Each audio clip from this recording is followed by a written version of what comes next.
മനസ്സിൻ്റെ ബുദ്ധിമുട്ടുകളിൽ ഈ AI ആശ്രയിക്കുന്നവരുടെ എണ്ണം ഇപ്പോൾ വളരെ കൂടി വരിക.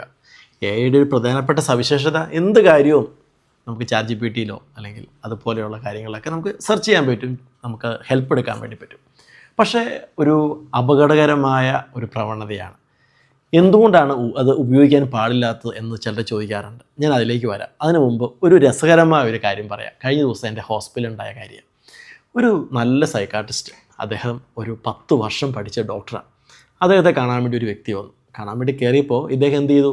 ഈ വ്യക്തി അദ്ദേഹത്തിൻ്റെ AI ഓണാക്കി. ഡോക്ടർ പറയുന്നതും അദ്ദേഹവുമായിട്ട് സംസാരിക്കുന്നതെല്ലാം ഈ AI വഴി ഇദ്ദേഹം ക്യാപ്ചർ ചെയ്തു. പുറത്തിറങ്ങി അദ്ദേഹത്തിന് ഡോക്ടറിനെ പറ്റി പേഴ്സണലി ഒന്നും പറയാനില്ല. പക്ഷേ അദ്ദേഹം AIയോട് ചോദിച്ചു, എങ്ങനെയുണ്ട് ഈ ഡോക്ടർ? അപ്പോൾ AI പറഞ്ഞു, ആ ഡോക്ടർ അങ്ങനെയാണ്, ഇങ്ങനെയാണ്, അതല്ല, ഇതല്ല, എന്തൊക്കെയോ ഡിഫറൻ്റായ കാര്യങ്ങൾ പറഞ്ഞു കൊടുത്തു. ഉടനെ അദ്ദേഹം ഇവിടെ പ്രശ്നമായി, ഇവിടെ ഇറിറ്റേറ്റഡായി. ഞങ്ങൾക്കൊരു ഫീഡ്ബാക്കൊക്കെ തന്നു. ആ ഡോക്ടർ പറയുന്നതും AI പറയുന്നതും രണ്ടും രണ്ടാണ്. ആ ഡോക്ടർ കുറേയും കൂടെ പഠിക്കാനുണ്ട്, മനസ്സിലാക്കാനുണ്ട്. 10 വർഷം പഠിച്ചൊരു ഡോക്ടറാണ് കേട്ടോ, സൈക്കാട്രിസ്റ്റാണ്. ഇന്ത്യയിലെ ഏറ്റവും പ്രധാനപ്പെട്ട ഒരു ഹോസ്പിറ്റലിലെ സൈക്കാട്രിയുടെ എമർജൻസി ഡിപ്പാർട്ട്മെൻറ്റ് ഹെഡായിരുന്ന ഒരു വ്യക്തിയാണ്. പക്ഷേ AI അദ്ദേഹത്തോട് പറയുകയാണ്, ആ ഡോക്ടർ പോരാ. ഓക്കെ, ഇതാണ് അവസ്ഥ. AI മനുഷ്യന് കൂടുതൽ ആശ്രയിക്കുകയാണ്, ഇമോഷണലി ഡിപ്പെൻഡ് ചെയ്യുകയാണ്. ഇത് ഒരുപാട് പ്രശ്നങ്ങൾ സൃഷ്ടിക്കുന്നുണ്ട്. കുറേ പേരുടെ സൈക്കാട്രിസ്റ്റും സൈക്കോളജിസ്റ്റും ഡോക്ടറും എല്ലാം ChatGPT അല്ലെങ്കിൽ ജെമിനി അങ്ങനെയുള്ള AI ആണ്. AI ആണോ ഡോക്ടറെ ആണോ കൂടുതൽ ട്രസ്റ്റ് ചെയ്യാൻ പറ്റുന്നതെന്ന് ചോദിച്ചാൽ ഒന്ന് കൺഫ്യൂസ്ഡ് ആവും പലർക്കും. കാരണം അവർ പറയുന്ന ഡേറ്റ, AI തരുന്ന ഡേറ്റ കൂടുതൽ വിശ്വസനീയമാണെന്ന് കരുതുന്നവരാണ് ഒരുപാട് പേര്. പക്ഷേ അവർ മനസ്സിലാക്കാത്ത കുറേ കാര്യങ്ങളുണ്ട്. AIക്ക് കിട്ടുന്ന എല്ലാ ഡേറ്റയും അതിനെ ട്രെയിൻ ചെയ്യിച്ചതാണ്, മനുഷ്യ തന്നെ കൊടുക്കുന്നതാണ്. അതിൻ്റെ ഒരു ഉദ്ദേശവുമുണ്ട്. അത് നമ്മൾ കൊടുക്കുന്ന ഓരോ കാര്യങ്ങളും AI ഇങ്ങനെ ലേൺ ചെയ്തുകൊണ്ടിരിക്കുകയാണ്. അതിൻ്റെയൊക്കെ പിന്നിൽ കുറേ മനുഷ്യരുണ്ട്. AI എത്രമാത്രം ട്രസ്റ്റ് ചെയ്യാം, ട്രസ്റ്റ് ചെയ്താലുള്ള അപകടം എന്തൊക്കെയാണ് നമ്മൾ തീർച്ചയായും മനസ്സിലാക്കിയിരിക്കണം. അല്ലെങ്കിൽ ഒരു പക്ഷേ വലിയ ബുദ്ധിമുട്ടുകളിലേക്ക് എത്താൻ സാധ്യതയുണ്ട്. എന്തുകൊണ്ട് AI നമ്മുടെ മെൻ്റൽ ഹെൽത്ത് കെയറിൽ ട്രസ്റ്റ് വർത്തി അല്ല? ഞാൻ 3 കാരണങ്ങൾ പറയാൻ ആഗ്രഹിക്കുക. ഒന്നാമത്തെ കാരണം, അത് നമ്മുടെ പ്രൈവസിക്കും നമ്മുടെ ഡേറ്റയ്ക്കും ഒട്ടും സേഫ് അല്ല.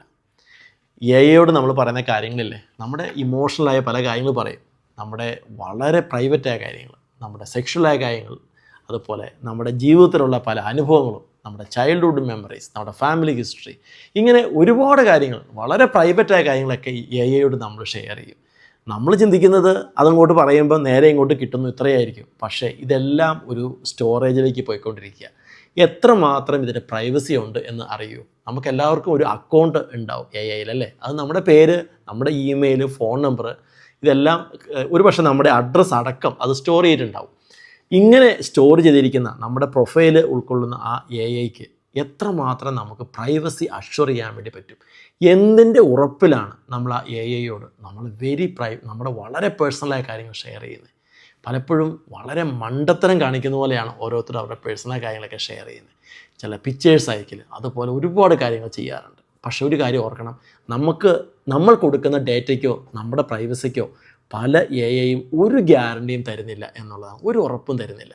AI എല്ലാം എടുത്ത് അതിൻ്റെ പല ആവശ്യത്തിന് വേണ്ടി അത് ഉപയോഗിക്കും. ചിലപ്പോൾ സെൽഫായി ട്രെയിൻ ചെയ്യിക്കാനോ അല്ലെങ്കിൽ മറ്റുള്ളവരോട് ഷെയർ ചെയ്യാനോ ഒക്കെ ഉപയോഗിക്കുന്നുണ്ടാവും. അതുകൊണ്ട് AIനെ നമുക്ക് ട്രസ്റ്റ് ചെയ്യാൻ പറ്റില്ല എന്നുള്ളതാണ് സത്യം. രണ്ടാമത്തെ കാര്യം, AI നമുക്ക് തരുന്ന ഡയഗ്നോസിസ്, നമ്മുടെ പ്രശ്നം എന്താണ് എന്ന് പറയുന്ന കാര്യമാണ് ഡയഗ്നോസിസ്. അതുപോലെ നമുക്ക് തരുന്ന അഡ്വൈസ് പലപ്പോഴും അക്യുറേറ്റ് അല്ല എന്നുള്ളതാണ് വാസ്തവം. കാരണം നമുക്ക് നമ്മുടെ ബുദ്ധിമുട്ടുള്ളപ്പോൾ നമ്മൾ ചില കാര്യങ്ങളൊക്കെ പറയും, ഇങ്ങനെയാണ് എൻ്റെ എന്താ പ്രശ്നം എന്താണെന്ന് ചോദിക്കും. അപ്പോൾ അതിൻ്റെ പരിമിതമായ അറിവ് വെച്ച് നമ്മൾ കൊടുക്കുന്ന ഡേറ്റയുടെ ആ ഒരു ലിമിറ്റേഷൻ ഉണ്ടാവും. അത് വെച്ച് ഉടനെ ഒരു ഡയഗ്നോസിസ് ഉണ്ടാക്കും, അഡ്വൈസും പറയും. അപ്പോൾ എന്താ സംഭവം? നമുക്ക് തെറ്റായ ഡയഗ്നോസിസ് ആയിരിക്കാം നമ്മൾ മനസ്സിലാക്കുന്നത്, തെറ്റായ അഡ്വൈസും ആയിരിക്കും. ചിലപ്പോൾ നമുക്ക് ഒരു കൃത്യമായ ഒരു സപ്പോർട്ട് വേണ്ട സമയത്തായിരിക്കും ഈ AI നമ്മൾ വഴിതെറ്റിക്കുന്നത്. ഈ ഡയഗ്നോസ് ചെയ്യുക എന്ന് പറയുന്നത് അത്ര നിസ്സാര കാര്യമല്ല. ഒരു സൈക്കാട്രിസ്റ്റ്, ക്ലിനിക്കൽ സൈക്കോളജിസ്റ്റ് ഒക്കെ അവർ ഒരു പ്രശ്നം അത് എന്താണെന്ന് കൃത്യമായി നിർണ്ണയിക്കുന്നത് അവരുടെ പഠനത്തിൻ്റെയും അനുഭവത്തിൻ്റെയും ഒക്കെ ഒരു അടിസ്ഥാനത്തിലാണ്. അതിന് ഒരുപാട് കാര്യങ്ങൾ അവർ പരിഗണിക്കും. ഏതെങ്കിലും ഒരു കാരണം കണ്ടുകൊണ്ട് നേരെ ഡയഗ്നോസ് അല്ല ചെയ്യുന്നത്. അതിന് ഒരുപാട് കാര്യങ്ങൾ അതിനെ പരിഗണിക്കേണ്ടതുണ്ട്, പല കാര്യങ്ങളുണ്ട്. ഇങ്ങനെ പലതിനെ പരിഗണിച്ച് ചെയ്യുന്ന വളരെ കൃത്യമായി ചെയ്യേണ്ട ഒരു കാര്യം AI വളരെ നിസ്സാരമായി സിമ്പിളായി അതിനെ ചിലപ്പോൾ കാണും. അത് നമ്മളുണ്ടാക്കുന്ന ഒരു ഇമ്പാക്റ്റ് ചെറുതല്ല. കാരണം നമുക്ക് കൃത്യമായ സപ്പോർട്ട് വേണ്ട സമയത്തായിരിക്കും AI നമുക്ക് ഒരു തെറ്റായ ഒരു വിവരം തരുന്നത്. അത് നമുക്ക് ആവശ്യമുള്ള സപ്പോർട്ട് എടുക്കാതിരിക്കാൻ കാരണമായിട്ട് മാറും. അതുകൊണ്ട് AI നമുക്ക് അവിടെയും ട്രസ്റ്റ് ചെയ്യാൻ പറ്റില്ല. ഡോക്ടറാണ് 100% അവിടെ ട്രസ്റ്റ് വർത്തി. മൂന്നാമത്തെ കാര്യം ലാക്ക് ഓഫ് ഹ്യൂമൻ എമ്പതിയാണ്. നമ്മളോട് ഒരു ഡോക്ടർ സംസാരിക്കുമ്പോൾ നമ്മുടെ സാഹചര്യങ്ങളെല്ലാം പറയും. അപ്പോൾ ഡോക്ടർ നമ്മളെ നമ്മുടെ അവസ്ഥയിൽ നിന്ന് മനസ്സിലാക്കുകയാണ് ചെയ്യുന്നത്. ആ മനസ്സിലാക്കി നമ്മളോട് സഹാനുഭൂതിയോടെ, നമ്മളോട് സഹിഷ്ണുതയോടെ, നമ്മളോട് ഒരു അണ്ടർസ്റ്റാൻഡിങ് ഉണ്ടാകുന്ന ഈ ഒരു പ്രോസസ്സിന് എമ്പതി എന്നാണ് പറയുന്നത്. അതൊരു ഇമോഷണലായ ഒരു കാര്യമല്ല, ഒരു ഇൻ്റലക്ച്വലായ കാര്യം കൂടിയാണ്. അപ്പോൾ അവിടെ ആ ഒരു എമ്പതി വളരെ ഇമ്പോർട്ടൻ്റ് ആണ്. അത് വെച്ചിട്ടാണ് ഡോക്ടറിനെ നമ്മളെ സഹായിക്കാൻ വേണ്ടി സാധിക്കുന്നത്. നമുക്ക് തരുന്ന തെറപ്പിയും അഡ്വൈസും ഒക്കെ നമുക്ക് പ്രാക്ടിക്കലി ആവണമെങ്കിൽ ആ ഡോക്ടർ നമ്മളോട് എമ്പതറ്റിക് ആയിരിക്കണം. പക്ഷേ AIക്ക് നമ്മളോട് എമ്പതറ്റിക് ആകുന്നതിന് ലിമിറ്റേഷൻസ് ഉണ്ട്. കാരണം അതിനെ ഹ്യൂമൻ ട്രെയിൻ ചെയ്യിക്കുന്ന പോലെയാണ്. അല്ലെങ്കിൽ അതിന് മനുഷ്യൻ എന്തോരം എമ്പതൈസ് ചെയ്യാൻ പറ്റുമോ അതിൻ്റെ വളരെ ചെറിയൊരു അംശം മാത്രമേ പറ്റുള്ളൂ. എന്തുകൊണ്ടാണ് എമ്പതിക്ക് ഇത്ര പ്രാധാന്യമുള്ളത് എന്ന് ചോദിച്ചാൽ, മെൻ്റൽ ഹെൽത്ത് കെയറിൽ എന്തെങ്കിലും ഒരു ബെനിഫിറ്റ് ഒരു ഡോക്ടർ വഴി ഉണ്ടാകുന്നുണ്ടെങ്കിൽ ആ ഡോക്ടറിന് ആ ഒരു വ്യക്തിയോട് തോന്നുന്ന എമ്പതിക്ക് ഒരു വലിയ റോളാണുള്ളത്. അത് സൈക്കോളജിയിലാണെങ്കിലും സൈക്കാട്രിയിലാണെങ്കിലും. അപ്പോൾ ഈ എമ്പതി ഇല്ല എന്നത് ഒരു ചെറിയ കാര്യമല്ല, തീർച്ചയായും മെൻ്റൽ ഹെൽത്ത് കെയറിനെ ബാധിക്കുന്ന ഒരു പ്രധാനപ്പെട്ട പ്രശ്നമാണ്. അതുകൊണ്ട് അവിടെയും AI നമുക്ക് ട്രസ്റ്റ് ചെയ്യാൻ പറ്റില്ല എന്നുള്ളതാണ് സത്യം. ഞാനിവിടെ പറഞ്ഞു വരുന്നത് AI പോലെയുള്ള ടെക്നോളജീനെ നമ്മൾ അവോയ്ഡ് ചെയ്യണമെന്നോ നമ്മൾ ഒരു കാരണവശാലും അടുപ്പിക്കാൻ പാടില്ല എന്നൊന്നുമല്ല. AI തീർച്ചയായിട്ടും വളരെ നല്ലതാണ്, സപ്പോർട്ടീവാണ്. അതിനെ നമ്മളൊരു ജസ്റ്റ് ഒരു സപ്പോർട്ടായിട്ട് മാത്രമേ കാണാവുള്ളൂ, ഒരു ഗൈഡൻസ് ആയിട്ട് മാത്രമേ നമ്മൾ കാണാവുള്ളൂ. അതിനെ ട്രസ്റ്റ് ചെയ്യാൻ പാടില്ല.